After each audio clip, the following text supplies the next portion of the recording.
এই গোরান চটবরের লোকজন পুরাতন আদিবাসী, তারা আমার আব্বা এসে খালেক, মরহুম এসে খালেকের ভক্ত। তাদের এখানে এখনো অনেক অনুন্নত জীবনযাপন, তাদেরকে কথা দিয়েছি এখানে উন্নয়ন করে ঢাকা শহরের অন্য অংশের মধ্যে এটাকে আরো উন্নীত করা হবে।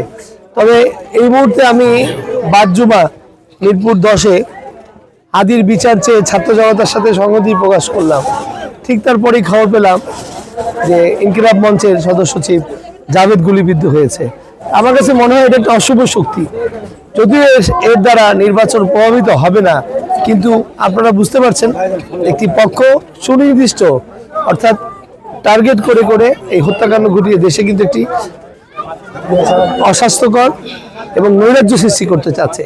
আমরা গণতন্ত্র প্রেমী যারা আছি, আমরা যদি শক্তিশালী থাকি তাহলে আমার মনে হয় না তারা কোনোভাবেই সফল হবে।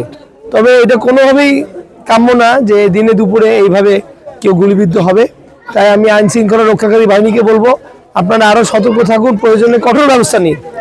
আমরা সবাই এই আক্রমণের, জাভেদের গুলিবিদ্ধ হওয়ার তীব্র নিন্দা জানাচ্ছি এবং অচিরেই এই দোষী ব্যক্তিকে ধরে বাংলাদেশে আগামী 1 সপ্তাহ, মাত্র আর 6 দিন আছে, এই 6 দিনের শান্তি, এই 6 দিনের নিরাপত্তা চাদর দিয়ে বাংলাদেশের জনগণকে উদ্বুদ্ধ করা হোক, যেন ভোটের দিন সুষ্ঠুভাবে তারা ভোট প্রদান করতে পারে। ধন্যবাদ।